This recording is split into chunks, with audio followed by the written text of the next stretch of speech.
അധികം നമ്മൾ പ്രേക്ഷകരെ അങ്ങനെയിട്ട് ബോറടിക്കുന്നത്. ഇപ്പൊ നമുക്ക് തന്നെ ഒരു സാധനം കണ്ടോണ്ടിരിക്കുമ്പോഴേക്കും ഇപ്പൊ എത്ര ആളായി ഇപ്പൊ എന്ന് പറയും ഇതെന്നല്ലേ എന്നും കാണുന്നത്. നോർമലി ഞാനൊക്കെ ഒരു സീരിയൽ ഇതിനു മുമ്പ് ചെയ്തിരുന്ന സീരിയലൊക്കെ ചെയ്യുമ്പോഴേക്കും ഇപ്പൊ ഞാൻ പറയാറുണ്ട്, എന്റെ മമ്മിയോടൊക്കെ പറയാറുണ്ട്, എന്തിനാ കണ്ടിട്ട് കാര്യമൊന്നുമില്ല, ഇത് ഒരാഴ്ച കഴിഞ്ഞിട്ട് കണ്ടു കഴിഞ്ഞാലും അവിടെ തന്നെയൊക്കെ ആയിരിക്കും നിൽക്കുന്നത്. അപ്പൊ അടുക്കളയിരുന്ന് പണിയൊക്കെ എടുത്തിട്ട് കേട്ടോണ്ടിരുന്ന പറയും. അപ്പൊ ഞങ്ങൾ കളിവീട് സീരിയൽ ചെയ്തോണ്ടിരിക്കുമ്പോഴേക്കും ഞങ്ങൾക്ക് അതൊരു മസ്റ്റ് ആയിട്ടുള്ള ഒരു കാര്യമാണ്. ഒരു സാധനവും അധികമായിട്ട് വലിച്ചു നീട്ടരുത്. ആദ്യമായിട്ട് ക്യാമറനെ ഫേസ് ചെയ്ത എക്സ്പീരിയൻസ് ഒന്ന് ഷെയർ ചെയ്യാമോ? ഒരുപാട് ആഗ്രഹിച്ചതിന് ശേഷമാണ് ഒരു സിനിമയിലേക്ക് എത്തിപ്പെടുന്നത്. അതും ഓപ്പോസിറ്റ് അഭിനയിക്കുന്നതെന്ന് പറഞ്ഞാൽ ആസിഫ് അലിയാണ്. അപ്പോൾ ആസിഫിനോടാണ് ഞാൻ ഫസ്റ്റ് ഒരു ഷോട്ടിന് ഇരിക്കുന്നത്. അതിനുമ്പ് ഷോർട്ട് ഫിലിംസ് അങ്ങനെ കാര്യങ്ങളൊക്കെ, പക്ഷേ ഒരു ഭയങ്കര എന്താ സിനിമ ആക്ഷൻ കട്ട് അതൊക്കെ പറയുന്ന ഒരു, ഞാൻ ഇങ്ങനെ പോയിരിക്കുമ്പോൾ ആസി മെയ്ഡ് മീ വെരി കംഫർട്ടബിൾ. എന്താ പറയുക, അത്രയും he was like A brother. ഇപ്പോഴും അതെ, he is like A brother. അപ്പോൾ ആസി അത്രയും കംഫർട്ടബിൾ ആക്കി വെച്ചു. പിന്നെ തല്ലുമാലയുടെ ഒക്കെ ഡയറക്ടറാണ് നമ്മുടെ ഖാലിദ് റഹ്മാൻ. അപ്പോൾ റഹ്മാൻ ഭായ് ഫസ്റ്റ് ടേക്കിൽ തന്നെ ഓക്കെ പറഞ്ഞപ്പോൾ എന്നോട് ചോദിച്ചു, എടാ ഒന്നുകൂടെ പോകണമെന്ന് ചോദിച്ചു. ഞാൻ പറഞ്ഞു ഞാൻ വിൽ ഗോ. അപ്പോൾ ഒന്നുകൂടെ പോയി. എന്നിട്ട് പറഞ്ഞു എനിക്കറിയായിരുന്നു ഫസ്റ്റ് ടൈം ശരിയാവുന്നുള്ളൂ. എന്നിട്ട് ഫസ്റ്റ് ഷോട്ട് ഓക്കെ വെച്ചാണ്. അത് എൻ്റെ ജീവിതത്തിൽ ഒരു കോൺഫിഡൻസ് തന്നൊരു കാര്യമാണ്. അന്ന് എൻ്റെ ഡയറക്ടറോ അല്ലെങ്കിൽ ഓപ്പോസിറ്റ് ഇരിക്കുന്ന ആളോ എന്ത് ദുരന്തമാണെന്നൊക്കെ പറഞ്ഞു കഴിഞ്ഞിട്ടുണ്ടെങ്കിൽ ദാറ്റ്സ് ഇറ്റ്. പിന്നെ ഞാൻ ആ പരിപാടിക്ക് തിരിഞ്ഞു പോകും. കാരണം I was working at that point of time. അപ്പം എന്നെ കൊണ്ട് പറ്റും. That was A first time experience അല്ലേ. അപ്പം എന്നെ കൊണ്ട് പറ്റും, അല്ലെങ്കിൽ അത്രയും കോൺഫിഡന്റ് ആക്കി വെച്ചോണ്ടായിരിക്കും പിന്നെ എനിക്ക് അതൊരു പാഷനായിട്ട് മാറിയത്. സീരിയലിലോട്ട് വരാണെന്നുണ്ടെങ്കിൽ സീരിയൽ ആദ്യമായി ക്യാമറനെ അല്ലെങ്കിൽ സീരിയലിലോട്ട് വന്നത് സീരിയൽ ഒരു ഫസ്റ്റ് സീൻ ഓർമ്മയുണ്ടോ? സീരിയലിലെ ഫസ്റ്റ് സീൻ എനിക്ക് ഓർമ്മയുണ്ട്. സീരിയലിൽ ഞാൻ ഫസ്റ്റ് സീരിയൽ ചെയ്യുന്നത് മഞ്ഞൾ പ്രസാദം എന്ന് പറഞ്ഞിട്ട് ഫ്ലവേഴ്സ് ടിവിക്ക് വേണ്ടിയാണ്. അതിന് സ്റ്റേറ്റ് അവാർഡ് കിട്ടിയതാണ്.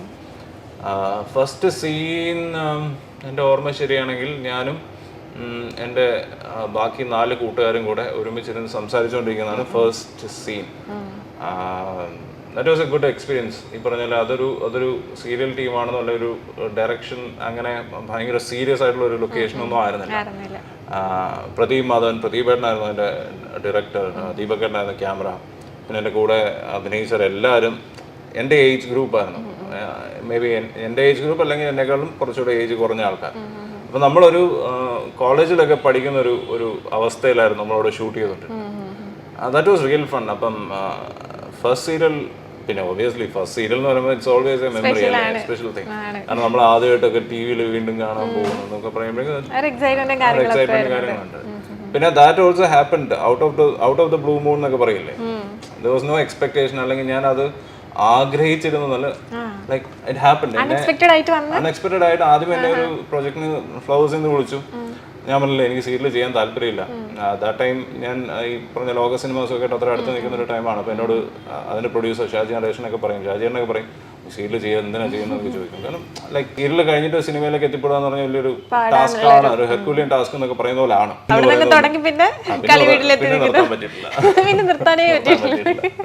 ഓക്കെ, നമുക്ക് കുറെ വിശേഷങ്ങളൊക്കെ ചോദിക്കാൻ ഇപ്പോൾ ഓണത്തെ പറ്റിയിട്ടും ഒക്കെ കുറെ വിശേഷം അറിയാനുണ്ട്. പക്ഷെ നമ്മുടെ ഷോയിന്റെ ഫസ്റ്റ് റൗണ്ടിലേക്ക് ഇപ്പൊ പോവാം. ഓക്കെ, നമ്മുടെ ഈ റൗണ്ടിന്റെ പേരെന്താണെന്ന് അറിയോ? പച്ചക്ക് പറയുമ്പോൾ നീല ഡ്രസ് ഇട്ട് പച്ചക്ക് പറയാൻ പച്ചക്ക് പറയും. ഇവിടെ കുറച്ച് സ്റ്റേറ്റ്മെന്റ്സ് നമ്മൾ പറയും. അപ്പൊ ആ സ്റ്റേറ്റ്മെന്റ്സിനോട് എന്താണോ പറയാനുള്ളത് ബോൾഡ് ആയിട്ട് അതിനുള്ള ഒരു ആൻസേഴ്സ് എന്നെ ആൾക്കാർക്ക് പൊതുവെ ഇഷ്ടമില്ലാത്തൊരു കാര്യമാണ് ഞാൻ എല്ലാം പച്ചക്ക് പറയാം. ഞാൻ ഇച്ചിരി സീരിയസ് ആണ് കേട്ടോ. ഞാൻ പച്ചക്ക് പറയാറുണ്ടല്ലേ, അപ്പൊ ഒരു കുഴപ്പമില്ല. ഒന്നാമത്തെ സ്റ്റേറ്റ്മെന്റ്, അഭിനയിക്കുന്ന ഓരോ സീരിയലിലും 2 നായികമാർ വീതം വേണമെന്ന് ഒരേ നിർബന്ധമാണ്.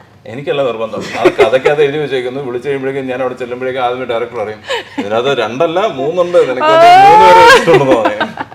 അതുകൊണ്ടാണ് ഫസ്റ്റ് എപ്പിസോഡിൽ ഫസ്റ്റ് ഒരു സീനിൽ മാത്രമാണ് ഞാൻ ചിരിച്ചിരിക്കുന്നത്. പിന്നെ ലാസ്റ്റ് എപ്പിസോഡിൽ ക്ലൈമാക്സ് കഴിഞ്ഞിട്ട് വേറൊരു ആഫ്റ്റർ 6 years കൊണ്ട് കാണിക്കുന്നത്, അവിടെയാണ് ഞാൻ ചിരിച്ചിരിക്കുന്നത്. അപ്പൊ സോ യു ക്യാൻ ഇമാജിൻ, അതുകൊണ്ടാണ് ഈ സീരിയസ് ടാഗ് ലൈൻ കിട്ടിയത്. ഓബ്വിയസ്ലി ഇപ്പം വീട്ടുകാർ അറിഞ്ഞൊരു കല്യാണം, വീട്ടുകാർ അറിയാതെ ഇതിനിടയിൽപ്പെട്ടിരിക്കുന്ന ഒരു നായകൻ, അപ്പൊ അതിന്റെ ആ സ്റ്റോറി ലൈൻ അങ്ങനെയാണ്. അതങ്ങനെ യൂതനൗകയ്ക്കകത്തും ഏകദേശം ഇങ്ങനെയായിരുന്നു. പക്ഷെ അതിൻ്റെ അകത്ത് ഒരു നായിക ആത്മാർത്ഥമായിട്ട് സ്നേഹിക്കുന്ന ഒരു നായിക, മറ്റേത് തലയിൽ വന്ന് വിട്ടുപോകുന്നു, അതിനെ എങ്ങനെയും ഒഴിവാക്കിയിടണം അതിന് മാക്സിമം ട്രൈ ചെയ്തുകൊണ്ടിരിക്കുന്ന ഒരു ക്യാരക്ടർ. അതിന്റെ അത് ഈ പറഞ്ഞ 2 നായകന്മാരെന്നല്ല, ഒരാളോട് വെറുപ്പ് തന്നെയാണ്, അയാളെ അടിച്ചിടുന്ന രീതിയിലാണ്. പിന്നെ ഇത് കളിവീട് വന്നപ്പോഴേക്കും ഒരു നായികയേ ഉള്ളൂ. ഒരു നായിക എന്ന് പറഞ്ഞാൽ നമ്മുടെ അനു എന്ന് പറഞ്ഞൊരു ക്യാരക്ടറാണ് ഈ അർജുന്റെ പേരായിട്ട് വരുന്നത്. അപ്പൊ അനു എന്ന് പറയുന്നത് അർജുന്റെ മുറപ്പെണ്ണാണ്. പക്ഷെ ഇത് രണ്ടുപേരാണ് നിൽക്കുന്നത്. ഒരാള് മറ്റേയാളുടെ പേരിൽ അവിടെ കയറിക്കൂടിയിരിക്കുന്നതാണ്. ഈ ലുക്കും ഭാവവും ഒക്കെ കണ്ടിട്ടാകും മസിലിൽ പിടിച്ചിരിക്കുന്ന കഥാപാത്രങ്ങളാണ് നിതിൻ ചേട്ടന് കൂടുതലും കിട്ടിയിട്ടുള്ളത്. എന്നാൽ യഥാർത്ഥ നിതിൻ ഇതൊന്നുമല്ല. എനിക്കും ഭയങ്കര ആഗ്രഹമുണ്ട് ഈ അമർ അക്ബർ ആന്റണി പോലൊക്കെ, അല്ലെങ്കിൽ ഹരിഹർ നഗർ പോലുള്ള സിനിമകൾ ചെയ്യണം, അല്ലെങ്കിൽ ദാസനും വിജയനും പോലുള്ള സീരിയലൊക്കെ ചെയ്യണം. പക്ഷെ എത്ര പേര് സീരിയൽ കാണും? അങ്ങനെ കാണില്ല. സീരിയൽ എന്ന് പറയുമ്പോഴേക്കും പൊതുവെ സ്ത്രീകൾക്ക് മുൻഗണന കൊടുക്കുന്ന ഒരു ജോണർ ഓഫ് ഇതാണ്. അതൊരു അരമണിക്കൂറിൽ എന്തൊക്കെയാണ് സംഭവിക്കുക, അരമണിക്കൂറിൽ ഒരു 20 മിനിറ്റ്സിൽ എന്തൊക്കെയാണ് സംഭവിക്കാൻ പറ്റുന്നത് എന്നുള്ളതാണ് അതിൻ്റെ ഇത്. പുരുഷന്മാർക്ക് എന്തെങ്കിലും ചെയ്യാനുണ്ടോ എന്ന് ചോദിച്ചു കഴിഞ്ഞാൽ ഇതൊക്കെ ഉള്ളൂ ചെയ്യാൻ. അതിൻ്റെ അത് പക്ഷേ ഈ കളിവീട്ടിൽ ഞാൻ എല്ലാം ചെയ്യുന്നുണ്ട്. കോമഡി ഉണ്ട്, റൊമാൻസ് ഉണ്ട്, സീരിയസ് ആയിട്ടുള്ളതുണ്ട്. പൊതുവേ സീരിയസ്നെസ് ഉള്ള ക്യാരക്ടേഴ്സ് എനിക്ക് തോന്നുന്നത് ശരീരഘടനയും ഇതൊക്കെ വെച്ചിട്ട് കിട്ടുന്നതായിരിക്കും. പിന്നെ ഒബ്വിയസ്ലി ഹീറോ എന്ന് പറയുമ്പോഴേക്കും കോമഡി ടച്ചുള്ള ഒരു ക്യാരക്ടർ ഹീറോയ്ക്ക് കിട്ടില്ല, എസ്പെഷ്യലി സീരിയലിൽ. സിനിമയാണെങ്കിൽ ചിലപ്പോൾ അങ്ങനത്തെ സിനിമ ജോണർ നടക്കുന്നുണ്ട്, എത്രയോ സിനിമകളല്ലേ. എന്റെ ശരീരഘടന വെച്ചിട്ട് തരുന്നൊന്നുമല്ല. എനിക്ക് എന്നെ കൂടെ കോമഡി ചെയ്യാനൊക്കെ പറ്റുമെന്ന് എനിക്ക് ആദ്യം സംശയം ഉണ്ടാകും. പക്ഷേ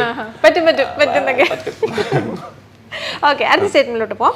ഒട്ടേറെ നടിമാരുടെ നായകനായി സ്ക്രീനിൽ തകർത്ത് അഭിനയിച്ചെങ്കിലും കളി വീട്ടിൽ എത്തിയപ്പോഴാണ് നമ്മുടെ സ്വന്തം വൈബിലുള്ള ഒരാളെ കൂട്ടിന് കിട്ടിയത്. അങ്ങനെ തോന്നുന്നുണ്ടോ? അങ്ങനല്ല, സ്വന്തം വൈബിനെന്നുള്ളതല്ല. ഈ പറഞ്ഞാല് ഫോർ എക്സാമ്പിൾ ബാക്കി സീരിയലിലൊക്കെ ഹീറോ ഹീറോയിൻ എന്ന് പറയുമ്പോഴേക്കും ആണ് പെണ്ണ്. ഇത് റബേക്കയുടെ കാര്യം പറയുമ്പോൾ അങ്ങനല്ല. ഒരാണും ആണും നമ്മൾ എന്തൊക്കെ അങ്ങനെയാണോ അതുപോലാണ്. That's only difference. അപ്പൊ അതാണ് ആ വൈബിന്റെ ഒരു കാരണം she never consider me as എന്താ പറയാ ഒരു അനദർ ജെൻഡറിൽ വിട്ടുന്ന ഒരാളാണ്, അല്ലെങ്കിൽ you have to stay away അങ്ങനത്തെ ഒരു ക്യാരക്ടർ അല്ല റബേക്ക. റബേക്ക എല്ലാവരോടും ഇങ്ങനെ ഓടി നടന്ന് കളിച്ചും ചിരിച്ചും നടക്കുന്ന ഒരു ക്യാരക്ടറാണ്. സോ അതിന്റെ ഒരു ഡിഫറൻസ് മാത്രമേ ഉള്ളൂ. ബാക്കിയുള്ള നായികമാരും അങ്ങനെ അല്ലെന്നല്ല ഞാൻ പറയുന്നത്. പക്ഷേ ഒബ്വിയസ്ലി എവിടെയോ ഒരു ഡിഫറൻസ് എന്ന് പറയുന്നത് ബാക്കിയുള്ളവരെ വെച്ച് നോക്കുമ്പോഴേക്കും she's like she's into everything. ഓടി അടക്കം ക്യാമറയുടെ പുറകെ പോയി നിൽക്കണം പറഞ്ഞാലും പോയി നിന്നിട്ടാണെങ്കിൽ ആണ് ഷൂട്ട് ചെയ്യും. അങ്ങനത്തെ ഒരു ക്യാരക്ടറാണ്. അപ്പോൾ അതിന്റെ ഒരു ഡിഫറൻസ് മാത്രമേ ഉള്ളൂ. നിങ്ങളുടെ പേരിന് പക്ഷേ എന്തായാലും ഭയങ്കര ഒരു സോഷ്യൽ മീഡിയയിലൊക്കെ ഭയങ്കര ഒരു സ്വീകാര്യതയാണ് നിങ്ങളുടെ കൂട്ടിന്. ഇപ്പം ഞങ്ങൾ ജീവിതത്തിൽ എങ്ങനെയാണോ ആ രീതിയിലാണ് എന്നുള്ള ഒരു പൊതുവെ ഒരു സംസാരമുണ്ട്. അങ്ങനല്ല, ഞങ്ങൾ പൊതുവെ ജീവിതത്തിൽ നല്ല അടിയാണ്, അങ്ങോട്ട് ഇങ്ങോട്ട് നല്ല അടിയാണ്, നല്ല ഒന്നാമതൊരു അടിയാണ്. തലയൊക്കെ തല്ലി പൊളിച്ചിട്ടുണ്ടോ? തല മാത്രം തല്ലി പൊളിക്കാതെ ബാക്കി ലിറ്ററലി കൈ കിട്ടുന്ന കുപ്പിയൊക്കെ ഒഴിച്ച് കയറി അങ്ങോട്ട് ഇങ്ങോട്ട്. സ്വന്തം പേര് ഇടയ്ക്കിടയ്ക്ക് ഗൂഗിൾ ചെയ്ത് നോക്കാറുണ്ട് ഉണ്ടോ? ഉണ്ട്, ഡെയിലി ഒരു പ്രാവശ്യം നോക്കാറുണ്ടോ? കൊള്ളതാണോ? അപ്പൊ എന്താ ആത്മനിർവൃതിയാണ് അടയുന്നത്? അങ്ങനല്ല, നമ്മളെ പറ്റി എന്താണ് പുതിയ വാർത്തകൾ, എന്താണ് പുതിയതായിട്ട് വന്നിരിക്കുന്നത്. ഇല്ലല്ല, ഞാൻ I never think about what people say about me. ഞാൻ ഗോസിപ്സിന് നമ്മൾ ബാക്കിയുള്ളവരെ പറ്റി ബാക്കിയുള്ളവർ എന്ത് പറയുന്നു എന്ന് ബോധർ ചെയ്ത് കഴിഞ്ഞാൽ it will really affect us. ഈ സോഷ്യൽ മീഡിയ അല്ലെങ്കിൽ ഫോൺ നമ്മുടെ കയ്യിൽ വന്നതിന് ശേഷം ഈ പറഞ്ഞ മാതിരി നമ്മൾ നമ്മുടെ ജീവിതത്തിൽ നിന്ന് മാറി ബാക്കിയുള്ളവർക്ക് വേണ്ടി ജീവിക്കുന്ന ഒരു അവസ്ഥ ഉണ്ട്. ഫോർ എക്സാമ്പിൾ സുവർണയാണെങ്കിൽ ആദ്യമേ എന്താ നോക്കുക, ഓക്കെ ഇൻസ്റ്റാഗ്രാമിൽ ഒരു സ്റ്റോറി ഇടാം, ഇന്ന് നല്ല ഡ്രസ്സാണ് അല്ലെ, അത് വാട്സപ്പ് സ്റ്റോറി എന്തിനു വേണ്ടിയാണ്? നമ്മളെ സാറ്റിസ്ഫൈ ചെയ്യണ്ട, ബാക്കിയുള്ളവരെ കാണട്ടെ എന്ന് വിചാരിച്ചിട്ടല്ലേ. അപ്പൊ നമ്മൾ ജീവിക്കുന്ന ബാക്കിയുള്ളവർക്കായി പോകുന്നില്ല. ലൈക്ക് ഞാനിപ്പോൾ സോഷ്യൽ മീഡിയ യൂസ് ചെയ്യുന്നത് ലൈക്ക് ഇതിന്റെ ഒരു പ്രൊഫൈലാണ്. Somebody has to see okay ഇതൊക്കെയാണ് ഞാൻ ചെയ്തിരിക്കുന്ന വർക്ക് എന്നുള്ളത് അറിയാൻ വേണ്ടി മാത്രമാണ് ഞാൻ സോഷ്യൽ മീഡിയ യൂസ് ചെയ്യുന്നത്. അപ്പൊ ഈ അതിന്റെ അടിയിൽ വരുന്നത് അല്ലെങ്കിൽ അത് കഴിഞ്ഞിട്ടുള്ള വരുന്നതിനെ പറ്റി I should not be really bother. അത് എന്നെ എഫക്ട് ചെയ്യും. എന്നെ ഒരു പ്രാവശ്യം എഫക്ട് ചെയ്ത് കഴിഞ്ഞാൽ അതെന്റെ ബാക്കിയുള്ള ഫാമിലി മെമ്പേഴ്സിനെ ഒക്കെ എഫക്ട് ചെയ്യും. കാരണം എനിക്ക് ഓരോ പ്രാവശ്യം ഒന്ന് നെഗറ്റീവ് വൈബ് അടിച്ചു കഴിഞ്ഞാൽ അതിനെ ഏറ്റവും കൂടുതൽ ഇൻവേഴ്സ്ലി പ്രൊപ്പോർഷനേറ്റ് അടിക്കുന്നത് ആർക്കാണ്? എന്റെ വീട്ടിലുള്ള. I don't really bother about the gossip. ജോലിപരമായ ആവശ്യങ്ങൾക്ക് വർഷങ്ങൾക്ക് മുൻപ് കാട്ടിലേക്ക് പോയ നിതിനെ അവിടെയുള്ള ആൾക്കാർ ചേർന്ന് ഒരു പെൺകുട്ടിയുടെ കഴുത്തിൽ താലി കെട്ടിച്ചു. ശുഭം കെട്ടിച്ചു. അത് റിയൽ ആണെന്ന് വിശ്വസിക്കുന്ന ആൾക്കാർ ഇപ്പോഴും ഉണ്ട്. അയ്യോ, അതിപ്പോഴും അതിനകത്ത് ഐറണി ഈസ് റെബേക്ക അഭിനയിച്ച സീരിയലിന്റെ പേര് കസ്തൂരിമാൻ എന്നാണ്. അപ്പൊ എന്റെ നായികയുടെ പേര് കസ്തൂരി എന്നാണ്. അപ്പൊ കുറെ പേര് വിചാരിച്ചിരിക്കുന്നത് ഞാൻ അഭിനയിച്ചിരിക്കുന്നത് കസ്തൂരിമാനിലാണെന്നാണ്. എന്നിട്ട് റബേക്കനാണ് ഈ സീനിൽ മാറും. ഞാൻ അഭിനയിച്ചിരിക്കുന്ന നീലക്കുയിലാണ്. അതിനകത്ത് ക്യാരക്ടറിന്റെ പേര് കസ്തൂരി എന്നാണ്. അത് റിലേറ്റ് ചെയ്തിരിക്കുന്ന നോക്കി ഇത് മറ്റേ കസ്തൂരിമാനല്ലേതെന്നൊക്കെ പറഞ്ഞിട്ട് എന്താ ചോദിച്ചത്? കാട്ടിൽ പോയി കല്യാണം കഴിച്ച് ഇപ്പോഴും കസ്തൂരി അവിടെ കസ്തൂരിക്ക് സുഖമാണെന്ന് ഐഡിയലി ഏഷ്യാനെറ്റിലെ ഒരു സീരിയൽ ആകുമ്പോഴേക്കും അതായിരിക്കും ആളുകളിൽ വർഷങ്ങളോളം നിൽക്കുന്ന ഒരു. ഇപ്പൊ എന്റെ പേര് പറഞ്ഞിട്ട് ആർക്കും അറിയില്ലെങ്കിലും എന്നെയും അനുവിനെയൊക്കെ പൊതുവെ അറിയുന്ന ആദി കസ്തൂരി അല്ലെ ആദി സാർ കസ്തൂരി കഥാപാത്രങ്ങൾ വെച്ചിട്ടാണ് കൂടുതലും. ഇപ്പൊ ഈ സീരിയലാണെങ്കിലും അർജുൻ സാർ, പൂജ, എന്തായാലും അടിപൊളി. നമ്മുടെ ആ സെഗ്മെന്റ് കംപ്ലീറ്റ് ആയിരിക്കുകയാണ്. First ready. നന്നായിരുന്നു. എന്ത് തോന്നുന്നു? ഇനി അടുത്തത് നമ്മുടെ അടുത്ത റൗണ്ട് എന്ന് പറയുന്നത് ഒരു ഗെയിം സോൺ ആണ് കേട്ടോ. സാധാരണ നമ്മൾ ഇങ്ങനെ മീൻസ് ഈ ഒരു ഷോയിന്റെ ഇടയിൽ ഭയങ്കര ടഫ് ആയിട്ടുള്ളതാണ് ഈ ഗെയിംസ് കൊടുക്കാറ്. പക്ഷെ ഇത് ഓൺ ആയതുകൊണ്ട് ഒരു ചെറിയ ഡിസ്കൗണ്ട് ഉണ്ട്, 50% ഡിസ്കൗണ്ട്. സോ വളരെ ലൈറ്റ് ആയിട്ടുള്ള ഒരു ടാസ്ക് ആണ്. നമ്മളൊരു പേപ്പർ തരും, അത് വെച്ച് നമ്മൾ എല്ലാവരും ചെയ്തിട്ടുള്ളതാണ്. ഒരു ചെറിയ കടലാസ് തോണി ഉണ്ടാക്കണം, പേപ്പർ ബോട്ട്. എന്നിട്ട് അത് ഉണ്ടാക്കണം. ആ പ്രോസസ്സിന്റെ ഇടയിൽ ഓണത്തിനെ കുറിച്ചിട്ട് സംസാരിച്ചുകൊണ്ടേയിരിക്കും. അപ്പൊ ഡിസ്ട്രാക്ട് ആവല്ലോ, അതാണ് നമ്മുടെ ലക്ഷ്യം. ഇതാണ് ഈ ഗെയിം. നന്നിട്ട് ഉണ്ടാക്കാൻ അറിയാവുന്ന. Okay, paper cut. രണ്ടെണ്ണം ഉണ്ട്, എത്ര തോണി വേണേലും ഉണ്ടാകും. ഓണത്തെ കുറിച്ച് സംസാരിക്കാൻ വേണം, ജസ്റ്റ് ഒന്ന് ആലോചിച്ചു.